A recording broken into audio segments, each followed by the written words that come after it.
ममता बनर्जी की क्या पहचान? हिंसा लूट और कत्लेआम, ममता बनर्जी की क्या पहचान? हिंसा लूट और कत्लेआम। खूनी खेल बंद करो, बंद करो, बंद करो, खूनी खेल बंद करो, बंद करो, खूनी खेल बंद करो, बंद करो, की हत्या बंद करो, संविधान की हत्या, बंद करो, संविधान की हत्या। बंद करो, बंद करो। उनकी मांगे क्या क्या है, क्या करना चाहते हो, क्या बदलाव चाहते हैं, बताएं सर। सबसे पहले अपना परिचय बताएं। मैं भारतीय जनता पार्टी का राष्ट्रीय मंत्री सुनील देवधर आज मयूर विहार जिले में हमारे लोकप्रिय जिलाध्यक्ष डॉक्टर विनोद बछेती जी के नेतृत्व में त्रिलोकपुरी जो मंडल है, इस मंडल के सभी कार्यकर्ताओं के साथ हम यहाँ पर कड़ी धूप में 40 डिग्री टेम्परेचर में ज़मीन पर बैठकर, तपती हुई ज़मीन पर बैठकर सोशल डिस्टेंसिंग का पालन करके, मास्क को नाक के ऊपर अपने रखकर, बार बार हाथों को सैनिटाइज करते हुए, कोविड के प्रोटोकॉलों का पूरा पालन करते हुए हमने आज हमारे मन के अंदर जो गुस्सा है, जो पीड़ा है, जो यातनाएं हैं, जो दुख है, उसको बिल्कुल प्रखरता से प्रकट किया है।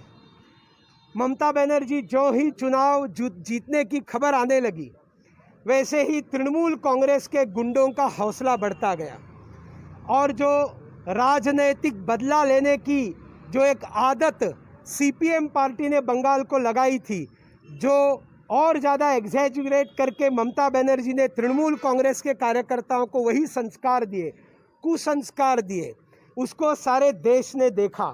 भारतीय जनता पार्टी के हर जिले में कार्यकर्ताओं के घर के अंदर तृणमूल कांग्रेस पार्टी के गुंडे घुसे, उन्होंने घरों को जला दिया, पार्टी कार्यालयों को जला दिया, उनके दुकानों को लूटा।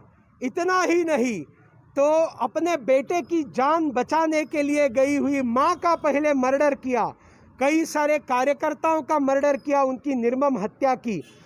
एक कार्यकर्ता ने तो फेसबुक लाइव किया था, जो एक डॉग पर्सन था, स्ट्रीट डॉग्स की मदद करना, उनको खाना खिलाना, सड़कों के ऊपर के कुत्तों को घर में लाना, खाना खिलाना, वैक्सीनेशन करना, ऐसा प्राणी मित्र था।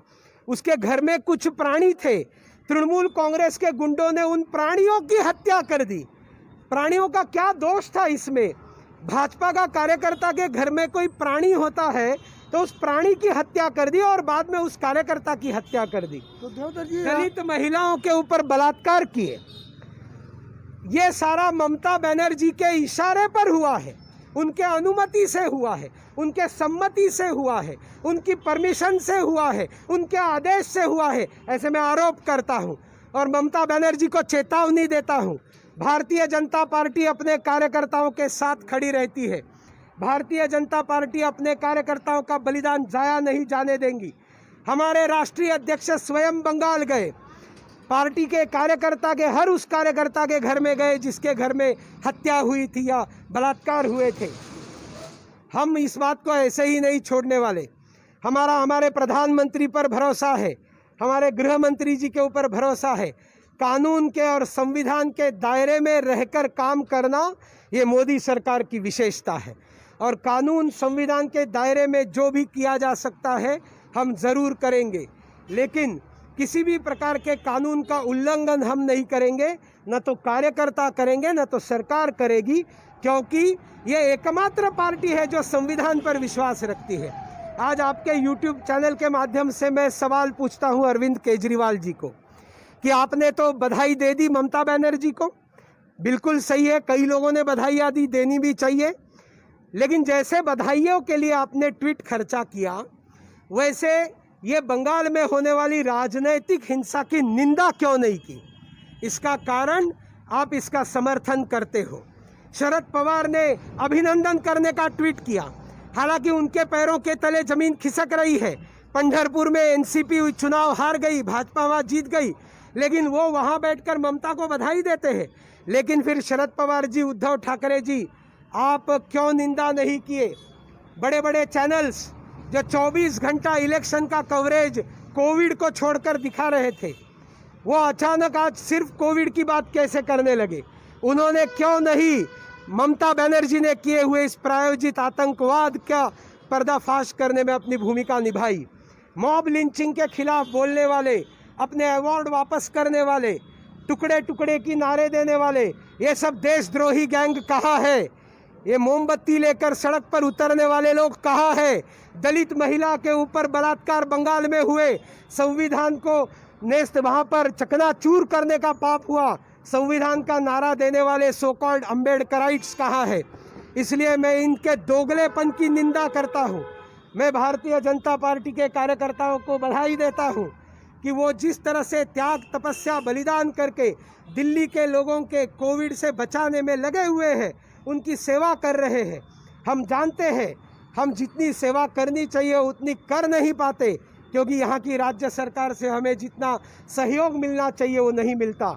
यहाँ की राज्य सरकार कोविड को हैंडल करने में असमर्थ है। ये उनके ही एक विधायक ने खुलकर कहा है कि इस राज्य सरकार को हटाकर सेना के यहाँ पर राष्ट्रपति शासन लगाने की मांग उनके ही विधायक ने की है। लेकिन हम लोग हमारा कोविड से जनता को बचाने का अभियान पार्टी के नेतृत्व में नड्डा जी के आदेश पर हम करते रहेंगे। नरेंद्र मोदी जी की सरकार के हर निर्णय की सराहना करके उसका प्रचार करने का हम काम करेंगे। लेकिन इसका मतलब ये नहीं कि किसी राज्य में अगर हमारे कार्यकर्ताओं की हत्या होती है तो हम चुप बैठेंगे, ये संभव नहीं है। बोलिए भारत माता की। अरे ममता बनर्जी की क्या पहचान, हिंसा, लूट और कत्लेआम। ममता बनर्जी की क्या पहचान, हिंसा, लूट और कत्लेआम।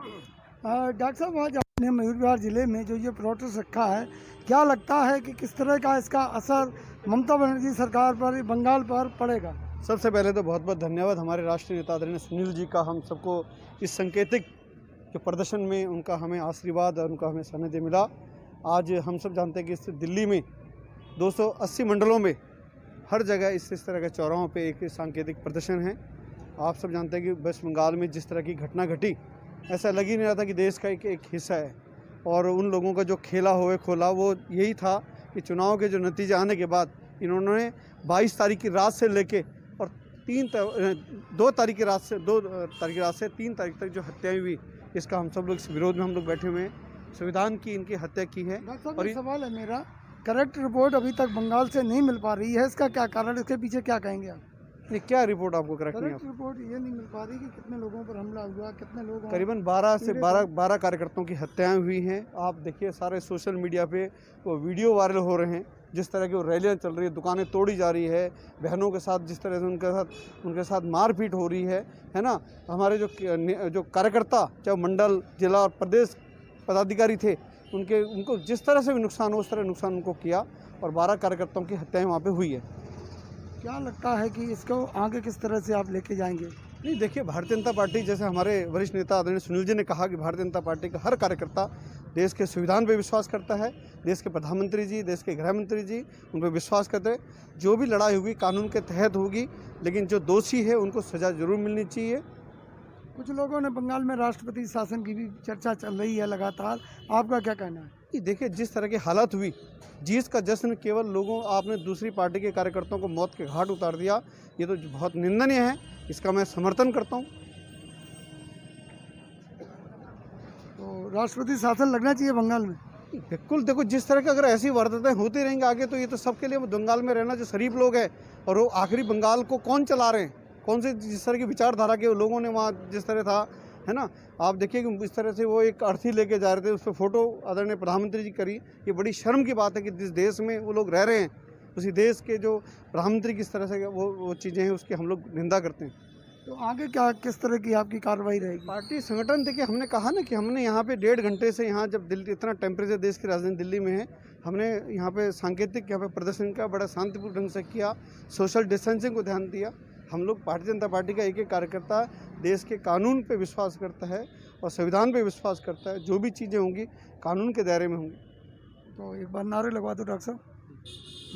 ममता तेरी तानाशाही नहीं चलेगी, नहीं चलेगी। ममता तेरी क्या पहचान, हिंसा, लूट और कत्लेआम। ममता तेरी क्या पहचान, हिंसा, लूट और कत्लेआम। ममता तेरी क्या पहचान, हिंसा, लूट और कत्लेआम। ममता तेरी क्या पहचान, हिंसा, लूट और कत्लेआम। लोकतंत्र की हत्या नहीं, लोकतंत्र की हत्या नहीं चलेगी, नहीं चलेगी।